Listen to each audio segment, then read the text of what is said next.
모르면 놓치는 통신지원금, 인터넷 끝판왕이 해결해드립니다. 최대 80만원의 합리적인 요금 설계로 결합 할인 72만원까지도 놓치지 않고 챙겨준다고 하는데요. 지금 견적만 받아봐도 스타벅스 커피 쿠폰을 증정해드린다고 하니까 관심 있으신 분들께서는 제가 더보기란과 고정 댓글에 달아놓은 링크를 통해서 꼭 한번 확인해보시길 추천드립니다. 맨유 백스리의 희망, 마테이스 더리우트.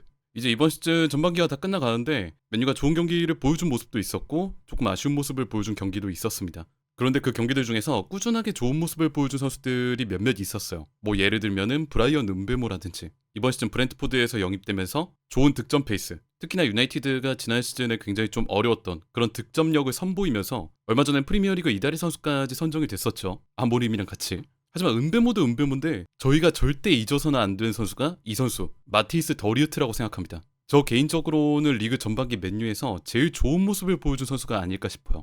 더리우트는 아시다시피 센터백이죠. 그러다 보니까 지금 유나이티드가 쓰는 시스템 3-4-1 시스템의 백스리 중 하나로 기능을 하는데 주로 가운데 센터백 아니면 맥과이어 출전 시에는 오른쪽 스토퍼로 나오곤 합니다. 이 두 가지 포지션을 둘 다 소화를 하죠. 가운데 센터백으로 나왔을 때는 그 안정적인 수비 능력, 가장 최후방에서 상대를 막아세우는 수비력, 그리고 때로는 위로 올라가서 미드필드 지역까지 커버하는 전진 수비, 이런 능력을 보여주고요. 또 오른쪽 스토퍼로 나왔을 때는 단순히 오른쪽 측면 가까이 머무르는 게 아니라 넓은 활동량, 때론 가운데 좁히면서 압박 수비에 참여하기도 하고 측면에서 전진하는 상대 풀백이나 윙포워드들을 커트하기도 하는 그런 와이드 센터백으로서의 면모도 보여주고 있습니다. 지금 더리우트가 보여주고 있는 플레이가 굉장히 다양하다고 할 수 있는데 예를 들어서 빌드업실, 양쪽으로 벌리는 스토퍼들 사이에서 살짝 올라가는 가운데 센터백, 이 최후방의 다이아몬드 빌드업의 최전방 역할을 맡고요. 그리고 스토퍼, 골키퍼의 백스리와 앞쪽 미드필더 라인, 투미드를 연결하는 연결고리 역할도 수행을 합니다. 뿐만 아니라 아모림이 양쪽 윙백들도 빌드업에 가담을 시킬 때 이 빌드업의 가장 가운데 공간에 위치한 게 더리우트죠.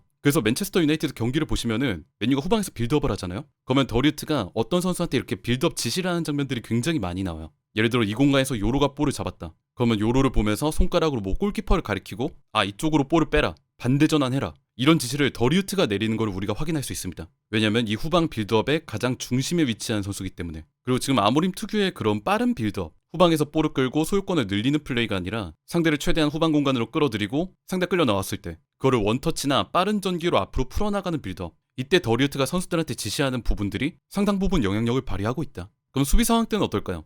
최근에 더리우트의 플레이를 보면서 상당히 인상 깊은 부분 중에 하나가 이전보다 전진 수비하는 빈도가 상당 부분 늘어났다는 점입니다. 아시겠지만 아모림 체제는 투미들로 운용을 하기 때문에 미드필드의 숫자가 태생적으로 좀 적은 시스템으로 운영을 하고 있죠. 그러다 보니까 이제 수비를 할 때도 아니면 미드필드 경합을 할 때도 상대보다 수적에서 조금 밀리는 경우들이 꽤 많은데 이때 가운데 센터백으로 출전한 더리우트가 앞쪽으로 올라가서 미드필드 경합에 참여하는 모습들이 꽤 자주 보입니다. 가운데 센터백의 미드필더와 혹은 6번 미드필더라고 할까요? 미드필드 지역에 타이트하게 붙으면서 전진 수비, 압박 수비, 미드필드 경합, 아모림이 이런 역할을 지금 더리우트한테 요구를 하고 있다. 물론 이렇게 더리우트가 앞으로 나갈 수 있는 거는 기본적으로 이 최후방 수비 능력이 되기 때문에 그렇다고 생각을 해요. 기본 센터백으로 출전을 할 때 안정적인 수비 능력이 되니까 이렇게 앞으로 나오는 플레이도 가능한 거죠.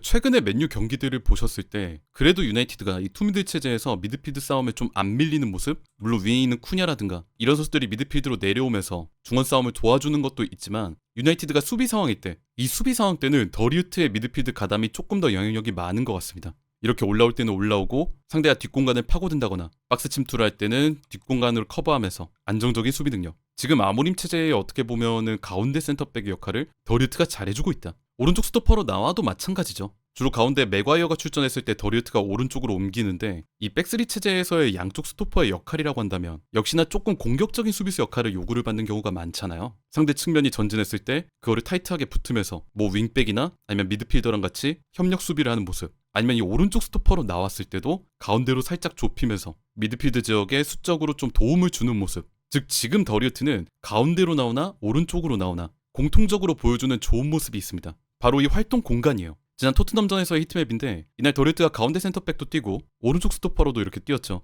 그런데 재밌는 부분은 단순하게 이제 그 센터백 자리에만 있는 게 아니라 아까 말씀드렸듯 미드필드 지역에 가까운 곳에서 상대가 올라올 때 전진 수비를 하면서 커트를 하든 아니면 미드필드 경합 상황에서 중원으로 올라가서 수적으로 보탬이 되든 아니면 심지어 이 오른쪽 측면 상대를 누르기 위해서 높이 올라가 압박까지 참여하든, 즉 최후방, 박스 근처, 오른쪽 스토퍼 자리, 심지어 하프라인 인근, 그리고 중원의 센터 서클, 이 후방 센터백이라고 볼 수 없을 정도의 넓은 공간을 지금 더리우트가 커버하고 있습니다. 저는 이런 점이 굉장히 인상 깊은 것 같아요. 다들 아시겠지만 이렇게 활동량을 넓게 가져가려면 하나의 전제 조건이 있죠. 그 선수의 체력이 반드시 좋아야 한다. 체력이 안 좋고 뭐 몸 상태가 안 좋으면 절대 이런 플레이를 할 수가 없습니다. 그리고 유감이지만 더리우트 같은 경우는 이전까지는 절대 몸 상태가 좋은 선수라고 얘기할 수 없었어요. 여러 부상 이슈, 결장한 경기 수, 심지어 출전을 했을 때도 경기력이 올라오지 못하는 모습, 이런 것들이 좀 겹쳐서 많이 보여줬던 선수였는데 지금은 그 체력이 많이 물이 올라왔다는 생각이 듭니다. 물론 그런 건 있겠죠. 유나이티드가 이번 시즌 유럽 대항전이 없다 보니까 전체적으로 경기 수가 적은 거, 타팀 대비해서 그런 체력적 부담이 적은 거, 그런 것들도 당연히 있겠지만 지금 더리우트가 소화하고 있는 리그 출전 시간 같은 경우는 절대 과소평가할 수 없다고 생각합니다. 더리우트 같은 경우는 현재 맨유 리그 경기에서 프리미어리그 경기에서 전체 풀타임 1분도 피치 밖을 나간 적이 없는 유일한 선수죠. 리그 11경기 990분, 맨유 스쿼드 내에서 이거를 전체 풀타임 소화한 유일한 선수가 더리우트입니다. 보시면 1위 990분을 소화한 더리우트, 그 아래 보시면은 브루노 페르난데스, 몇 시즌 동안 그런 압도적인 경기 출전 시간을 보여줬던 브루노 페르난데스조차도 982분을 뛰었어요. 즉 더리우트 같은 경우가 브루노 페르난데스보다 8분을 더 뛰었죠. 맨유가 리그 경기를 할 때 경기 중에 교체로 빠진 적이 없는, 한번 선발을 내보내면은 무조건 풀타임을 뛰는 유일한 선수입니다. 여담이지만 그 아래 루크쇼가 출전 시간이 이렇게 긴 것도 개인적으로 좀 놀랍기는 한데 쇼도 938분을 뛰었죠. 어쨌든 이렇게 좀 부상 이슈가 있었던 선수들이 쭉 출전 시간을 길게 가져가는 거, 이거는 긍정적이라고 볼 수밖에 없겠죠. 이 더리우트의 출전 시간 11경기 풀타임, 브루노 페르난데스를 제치고 팀 내 출전 시간 1위, 이게 어떤 거를 의미하느냐? 브루노는 빼도 더리우트는 절대 빼지 않는다. 지금 아모림이 더리우트를 어떻게 바라보고 있는지, 자기 전술적인 시스템, 바라보고 있는 방향성 안에서 더리우트를 얼마나 팀의 중심으로 생각하고 있는지 우리가 그걸 알 수 있다고 생각해요. 아모림은 지금 백스리를 씁니다. 근데 제가 이전에도 한번 말씀드렸지만은 이 3-4-2-1 시스템이라고 하면은 우리가 백스리라는 말을 들었을 때 좀 수비적인 시스템, 수비를 중점적으로 생각하는 포메이션, 이런 뉘앙스로 받아들이기가 좀 쉽잖아요. 근데 제 개인적으로 느끼기에는 아모림이 생각하는 이 3-4-1 시스템은 굉장히 좀 공격적이라는 생각이 많이 듭니다. 측면에 양 윙백을 놓고요, 그 양 윙백이 공격하면서 동시에 전진하기 위해서 후방의 백스리가 그걸 커버하기 위해 있는 거에 가깝다고 생각을 해요. 즉 양쪽 윙백의 공격력을 최대한 활용하기 위해서 이들의 수비 공백을 후방의 백스리가 커버하기 위해, 즉 팀의 공격력을 최대한 활용하기 위해서 후방 백스리가 그거를 최소한으로 뒷받침해주는 그런 공격적인 시스템에 가깝다고 생각을 하는데, 한번 전술판으로 설명을 드리겠습니다. 아모림의 3-4-1 시스템이죠. 아모림은 양쪽 윙백을 공격적으로 동시에 사용하기를 원합니다. 측면으로 벌리는 양쪽 윙백, 그로 인해 벌어지는 상대 수비 라인의 틈, 하프스페이스와 중앙을 파고드는 양쪽 이선, 그리고 기회를 기다리는 스트라이커까지 양쪽 측면을 동시에 활용하는 이런 공격적인 시스템을 활용을 하는데, 그러다 보니까 약간의 수비 공백이 발생할 때가 있죠. 맨유를 상대하는 감독들이 이런 인터뷰를 하기도 했습니다만, 유나이티드를 상대할 때는 양쪽 윙백들이 둘 다 공격적으로 올라오기 때문에 우리는 볼을 뺏었을 때 최후방에서 그냥 사이드 쪽으로 때려놓기만 하면 된다. 즉 상대 감독들이 노리는 공간이 바로 이 양쪽 윙백들이 올라왔을 때 이 수비 공백입니다. 이때 이 수비 공백을 누가 채워주냐? 물론 이제 미드필더가 나올 때도 있지만은 이들 같은 경우는 투미들이기 때문에 중앙을 틀어막느라 여유가 없는 상황이고, 주로 이 후방 백스리가 책임을 져야 됩니다. 스토퍼가 나가서 이거를 커버하거나 롱패스로 뒷공간 라인 파고들 때 가운데 센터백이 커트하거나 상대가 중앙으로 때려놓으면은 전진으로 올라와서 이거를 경합 싸움을 해주거나, 이러니까 아까 보여드린 이 더리우트의 히트맵이 이해가 돼요. 단순하게 후방에만 머무르는 센터백이 아니라 하프라인, 반대쪽 측면, 심지어 상대 진영, 온갖 공간을 다 커버하죠. 왜냐하면 양쪽 윙백이 올라갔을 때 발생하는 수비 리스크를 이 센터백들이 커버해줘야 되기 때문에, 넓은 공간과 활동량을 통해서. 그리고 지금 아모림이 더리우트를 뺄 수 없는 이유가 이 역할을 더리우트가 잘해주고 있기 때문이라고 생각을 합니다. 그러니까 브루노 페르난데스는 빼더라도 더리우트는 절대 뺄 수가 없다. 가운데 센터백으로 선발 출전을 시키고 오른쪽 스토퍼로 돌리든 포지션을 변경하는 한이 있더라도 이 더리우트만은 절대 뺄 수 없다. 아모림은 이렇게 보는 거죠. 만약에 이 더리우트마저 없으면, 이 넓은 활동량을 커버해줄 수 있는 선수마저 없으면 맨유를 상대하는 팀들이 노리는 이 수비 공백의 리스크를 도저히 감당할 수가 없기 때문이다.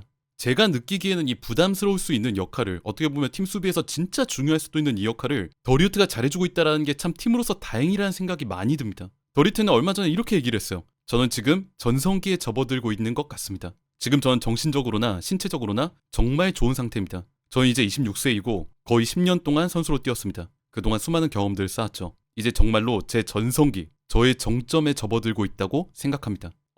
정말 고맙다 라는 생각이 먼저 드는데, 본인의 표현을 빌리자면은 이 더리우트라는 선수의 전성기, 정점을 맨체스터 유나이티드에서 보내고 있다라는 게 참 다행이라는 생각이 들어요. 그러면서 더리우트가 뭐라고 얘기했냐면은, 이제는 조금 더 다르게 플레이할 수 있게 된 것 같습니다. 내가 이전하고 조금 더 달라지게 플레이할 수 있는 것 같아요. 최근 몇 년간 꽤 많은 부상을 입었습니다. 그 부상들 때문에 제 몸에 대한 자신감이 떨어졌었어요. 하지만 올해는 프리시즌 전체에 참여할 수 있었습니다. 이제 이 클럽과 이 리그에 대해서 더 잘 알게 됐습니다. 지금 저는 더 자신감 있게 더 지배적으로 플레이할 수 있습니다. 이전에는 그런 부상들 때문에 고통을 좀 받으면서 플레이에 대한 자신감, 부상에 대한 두려움, 폼이 올라오지 않는 경기력에 대한 문제 이런 것들이 계속 나타났었는데 올해는 진짜 선수 본인이 느끼기에도 다르다. 이대로 계속 플레이할 수 있을 것 같다. 그게 뭐 유럽 대항전이 없어서 경기 수가 적어져서 그런 것도 당연히 있겠지만은 더리우트가 느끼기에 지금 자신의 몸 상태가 매우 좋다. 이거는 유나이티드 팬들이 봤을 때 너무나 기쁜 소식이죠. 게다가 말씀드렸듯 지금 백스리가 요구받는 역할이 활동량, 양쪽 윙백의 수비 공백을 커버할 수 있는 그런 커버 공간들 이런 것들을 요구를 받는데 이걸 소화하는 더리우트가 나는 지금 몸 상태가 너무 좋다. 더 지배적으로 플레이할 수 있을 것 같다. 자신감이 생겼다. 이 얘기를 듣고 어떻게 기뻐하지 않을 수가 있을까요? 개인적으로 더리우트를 볼 때 조금 고마운 부분이라고 한다면은 아시다시피 유나이티드가 아모림이 선임이 되고 나서 기존 백포에서 백스리 시스템으로의 전환 그런 급격한 변화가 좀 있었잖아요. 물론 지금도 좀 겪고 있는 중이기는 하지만 그런데 그 과정에서 제일 많이 걱정했던 부분 중에 하나가 뭐가 있었냐면 기존 센터백들이 이거에 좀 적응을 할 수 있을까? 백스리 시스템에 맞춰서 뛸 수 있을까? 이거에 대한 걱정들이 분명 있었던 것 같습니다. 그런데 시간이 지나고 보니까 오히려 뭐 다른 포지션이 문제가 되는 경우는 좀 있지만은 유나이티드 같은 경우는 오히려 후방 자원들이 좀 나은 모습들을 많이 보여주는 것 같아요. 뭐 지금 왼쪽 스토퍼로 계속 나오고 있는 루크쇼라든지 아니면 오늘 말씀드린 더리우트라든지 이 기존 선수들이 오히려 이 새로운 백스리 체제에서 후방의 역할을 잘해주고 있다. 최선을 다해 해주고 있다. 이런 부분들이 개인적으로는 상당히 고마운 것 같습니다. 뭐 생각하고 싶지 않은 만약의 얘기지만 만약에 지금도 후방의 백스리 자원들, 센터백 자원들이 지금 새 시스템에 적응을 지금도 못하고 있다. 그러면은 정말 힘들었을 수도 있을 것 같은데 그나마 더리우트를 비롯한 선수들이 든든한 모습을 보여준다는 거 이거는 참 고맙다. 앞으로 더리우트가 유나이티드에서 해줘야 되는 역할이 굉장히 크지 않을까. 앞으로도 더리우트의 활약을 많이 기대하게 되는 그런 부분이라고 생각을 합니다.